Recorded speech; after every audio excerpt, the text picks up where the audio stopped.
Sticking to a diet can be really challenging. You know exactly what I'm talking about. Never touch this food, only eat every other full moon, and then only after you drink a glass of water. There's all these crazy rules out there, which I'm going to be honest with you, if it sounds like a crazy rule that's super extreme one way or the other, it's not really how your body works. And it's not anything that you really need to follow to make progress. And over doing this time and time again, the best way to really stick to your diet is to have some flexibility. Have some foods that you like in there. If you want to have a drink every so often, make sure that you make that fit into your diet and that's a part of it.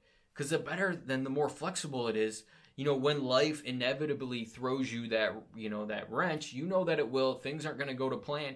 It allows you to adapt to it. And having those strict rules of, what happens if the sun sets after, 8 p.m. and you can't eat? Well, then everything's ruined, right? No, you need to have the flexibility in there. And that allows you to stick with it and make the progress that you want. Now, as long as you understand that flexibility piece, I want to go over really the 3 things that I do to really help my clients stick with their diet, because it still can be challenging. Anytime you're being disciplined and you're changing some things, you still have to have some borders.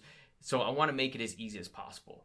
So number 1 is going to be to just wait. After you eat, wait 5 minutes, let yourself actually feel full. Too often, we're rushing from one thing to another. We're eating as we're typing and we're driving in our car and all this stuff. You need to let your food settle, actually get that sensation of feeling full, and then you won't feel like you're starving all day, because too many times we don't actually get that sensation. So then at the end of the day, we're so hungry and it never feels like you're full. You know exactly what I'm talking about there. The next way to really stick to your diet plan is really to track your progress. And this is well beyond just tracking your weight loss if you're trying to lose weight, because weight has, it can fluctuate. You guys know this, day to day, week to week even.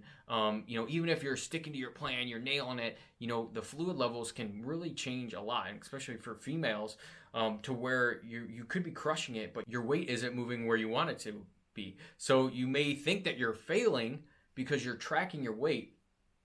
So you need to be looking at really your measurements. This is stuff you can do from home. You don't need some fancy scans. You just take measurements, message me, I'll show you how. Very easy to do. You don't even need a tape measure. I'll show you how to do it with a piece of string. Also taking progress pictures. Okay, if you want to change how you look, you should be paying attention to how you look, not your relationship with gravity, which is your weight. If that's what you want to see change, then that's what you need to track. So when you do that and you make changes and you see those changes, it makes it so much easier to stick to your plan. And last but not least, this is my favorite, is having support and accountability along the way. That's going to allow you to continually feel like, hey, I can do this. I know this. Because too often we're going to go towards the negative. We're going to look at it as something that we can't do. But when you have support, when you have people that believe in you and people that are going to hold you accountable for what you say, it makes it that much easier to stick with your plan. So that's it. I'd love to know in the comments below really which one was your favorite and which one you're going to use going forward.